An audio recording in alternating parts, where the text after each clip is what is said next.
La cidrerie La Pomme du Saint-Laurent de Cap-Saint-Ignace est devenue la propriété de Jean-François Ritt, lui donnant le nom de Domaine Ritt. Ici, le propriétaire entretient 4000 pommiers pour y produire une variété de cidre de pomme et même un cidre houblonné. Nous avons rencontré M. Ritt pour découvrir la création de cidre aromatisé.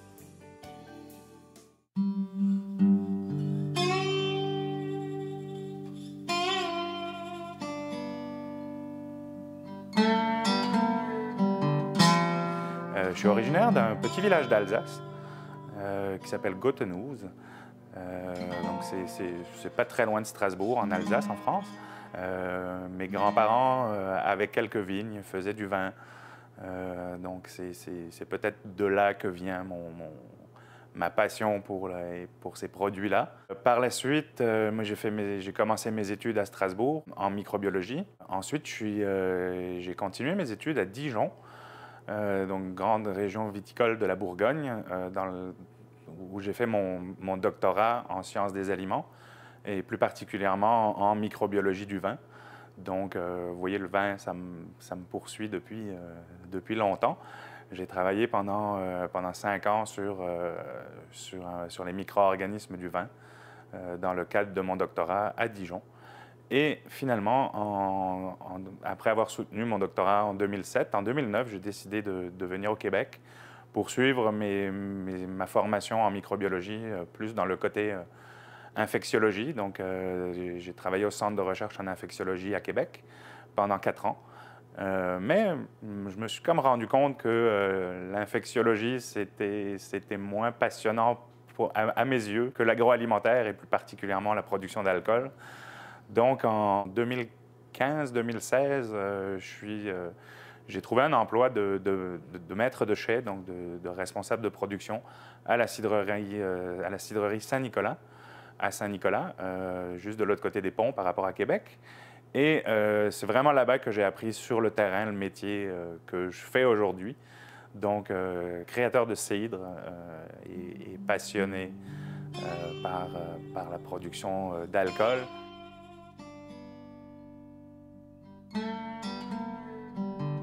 Donc ici, dans ces cuves, ici, on a notre jus de pomme qui est en train de subir la congélation, qui va par ce processus de cryoconcentration donner du cidre de glace. Donc par l'action de la congélation, le jus de pomme va se concentrer en sucre et en arôme. Et ce concentré de jus de pomme va être fermenté pendant plus de 6 mois dans nos cuves pour donner notre fameux cidre de glace. Il faut savoir que la congélation dans le cidre de glace est essentielle pour que l'eau comprise dans les pommes ou dans le jus puisse monter à la surface lors de la congélation. Donc, il y a 2 procédés de fabrication principalement utilisés dans le cidre de glace. Soit qu'on va utiliser le jus qu'on a pressé au mois de décembre, qu'on va le placer à l'extérieur, ou qu'on va aller extraire vraiment le jus compris dans les pommes directement dans les pommes qu'on va presser plus au mois de février. Le procédé de concentration des sucres est à peu près le même. Je dirais que soit dans le jus, l'eau comprise dans le jus va tout simplement par densité monter sur le dessus, se congeler, puis quand on va être prêt à entamer la fermentation, on va juste extraire par le fond de la cuve le concentré de jus de pomme. L'autre méthode, c'est d'aller extraire le jus de pomme très concentré dans la pomme elle-même, mais le procédé de froid durant l'hiver va avoir fait le même procédé, va avoir desséché la pomme directement sur l'arbre. Donc, tout ce qu'on va recueillir à la fin, c'est le concentré de jus ainsi que les arômes qui vont s'être concentrés là, durant ce procédé-là. Ici, on est dans notre unité de pressage de pommes, donc qui nous permettent de transformer les pommes en jus de pomme. Donc, les pommes arrivent ici sur la table de tri. Donc, une personne va trier ici les pommes, va enlever les pommes qui sont pourrites, qui ne sont pas belles. Les pommes vont monter ensuite sur le convoyeur, vont se faire broyer. Donc, ça va comme donner une espèce de purée de pommes qu'on va mettre dans des linges qui sont en sorte de toile de jute. On va faire des espèces de paquets. Ces paquets vont être pressés par la presse, donc le jus va sortir de la pomme broyée, Ce jus va couler dans un réservoir, puis va être envoyé dans des cuves. On va laisser fermenter, en fait, notre jus de pomme dans ces cuves. Donc, par l'action des levures, ça va fermenter. Les fermentations, ça peut durer entre 1 mois et ça peut aller jusqu'à 6 mois pour un cidre de glace qui fermente plus lentement à plus basse température. Un cidre plus classique va pouvoir fermenter en environ 1 mois, donc les sucres vont se transformer en alcool. Le procédé de fabrication du cidre de glace, il se fait à froid, vraiment du début jusqu'à la fin. Donc, une fermentation alcoolique normale, on va placer le produit autour de 20 à 25 degrés Celsius pour que le métabolisme des levures fermentaires soit à son plein potentiel. Dans le cas des cidres de glace, on va tout simplement descendre la température de fermentation autour de 12 degrés Celsius à peu près, ce qui fait en sorte que le métabolisme va être ralenti. Le métabolisme de fermentation va être ralenti.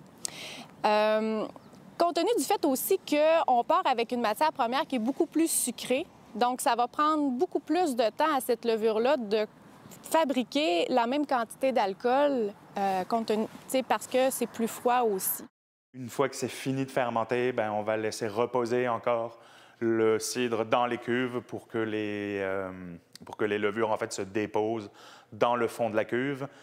Là-dessus, pendant la fermentation, on fait des suivis pour voir, on mesure la température, on mesure la densité dans notre laboratoire pour vérifier comment se déroule la fermentation, pour voir si tout se passe bien.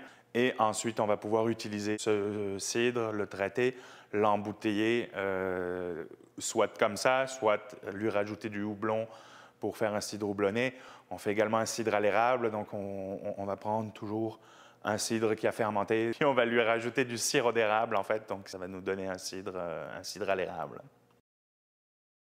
Là, on a fabriqué un cidre. Donc, ce cidre-là, il va être filtré, il va être travaillé. On va pouvoir faire un cidre plus classique, qui va être comme ça, qui va être pétillant, donc qui va être juste un cidre, qui est notre libertin, par exemple. On peut également faire du cidre houblonné, donc qui se présente comme ça. Donc, en fait, du cidre houblonné, c'est quoi? C'est un cidre dans lequel on va faire macérer du houblon. Donc, le houblon, c'est une plante aromatique, si on veut. Le houblon se présente... En fait, du houblon, ça se présente sous forme de petites palettes comme ça.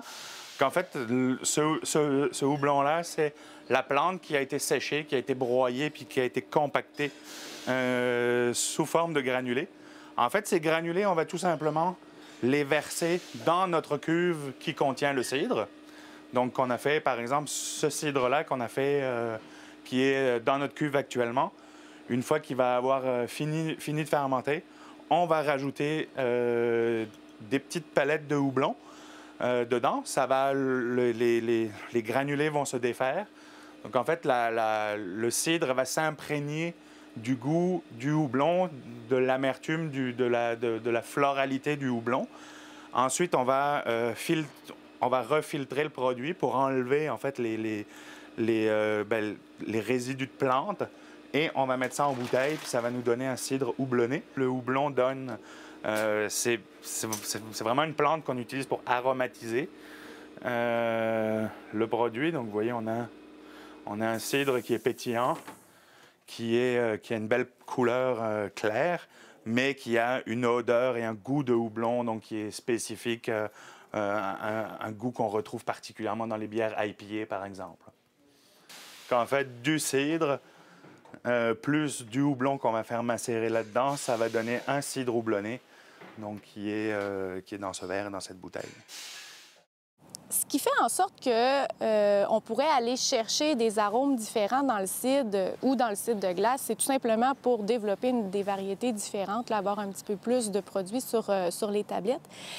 Mais le houblon est très intéressant pour venir aromatiser le produit parce qu'il contient des résines, il contient des huiles essentielles, il contient aussi des polyphénols qui vont donner des profils aromatiques très, très différents.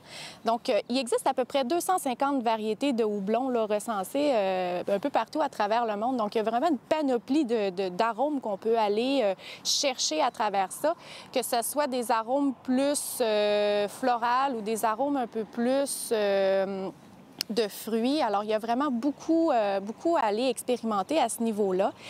Principalement, le houblon, à cause de ces résines, vont donner un côté amer au produit. Puis c'est ce que certains consommateurs vont vouloir aller chercher, là, le petit côté bière IPA, là, le petit côté amertume. Cette cuve permet en fait de rendre le cidre pétillant. Donc on va gazéifier en fait le cidre dans cette cuve pour avoir un cidre pétillant, un cidre effervescent. Donc en fait cette cuve est réfrigérée avec un système de réfrigération. La gazéification se fait par l'autre côté. En fait on envoie du CO2 dans la cuve. Ça va gazéifier le produit. Puis une fois que le produit est gazéifié après 24 heures, on va l'envoyer dans la soutireuse qui est là-bas, donc qui permet de remplir les bouteilles avec le cidre gazéifié. Une fois que les bouteilles sont pleines, elles vont être bouchées avec un bouchon, forcément. Et ces bouteilles-là vont être mises dans des bacs en bois comme ça. Les bouteilles vont être lavées pour qu'elles soient propres. On va les laisser sécher, puis ensuite, elles vont aller dans l'entrepôt en attendant de se faire étiqueter puis de se retrouver sur vos tablettes. La gazéification se fait naturellement lors de la fermentation. Le processus fermentaire de la levure va créer de l'alcool et du gaz carbonique. Par contre, dans le cidre de glace, la particularité, c'est qu'on veut conserver une quantité de sucre résiduel à la fin. Donc, on va arrêter la fermentation un petit peu plus tôt pour garder justement là, le goût savoureux sucré. Donc, on va venir utiliser une méthode alternative qui est carrément utiliser une bonbonne de gaz et on va venir dissoudre l'acide carbonique. On va venir utiliser le gaz pour le dissoudre dans le produit pour obtenir justement les petites bulles là, qui sont tant recherchées et qui vont participer aussi au profil gustatif, je dirais, du produit là, parce que d'une part, l'acide va venir aciduler le produit. Le gaz en solution devient un acide et l'effet des bulles aussi va amener avec elle des arômes qu'on va pouvoir ressentir au niveau rétro-olfactif. Chaque nouveau produit est une nouvelle fierté, en fait, pour le créateur de cidre que je suis. On a la chance ici d'être accepté par tous les commerces du coin qui vendent mes produits, mais bon, c'est sûr que souvent, juste une partie de la région n'est pas suffisante, donc c'est sûr qu'on essaie d'aller plus loin. Une de mes grandes fiertés est peut-être d'avoir donné mon nom à l'entreprise, donc on s'appelle Domaine RIT. Fierté dans le sens où c'est quelque chose que je souhaite aussi transmettre à mes enfants. Donc c'est pas juste d'exploiter une entreprise, c'est de donner un héritage en fait culturel et une terre en héritage à mes enfants. Ce qu'on souhaite pour l'avenir, c'est quand même de développer l'entreprise, de ne pas juste être connu ici à Cap-Saint-Ignace ou à Montmagny, mais d'être connu partout au Québec, puis d'être connu même peut-être partout dans le monde, parce qu'on a même des projets d'exportation en fait, pour le marché international. Même si le cidre de pomme est goûteux, c'est quand même particulier qu'il peut s'aromatiser et devenir une création particulière chez le Domaine RIT. Il est aussi intéressant de voir que le verger est toujours en continuité et promet encore un avenir de production pour sa famille et la communauté.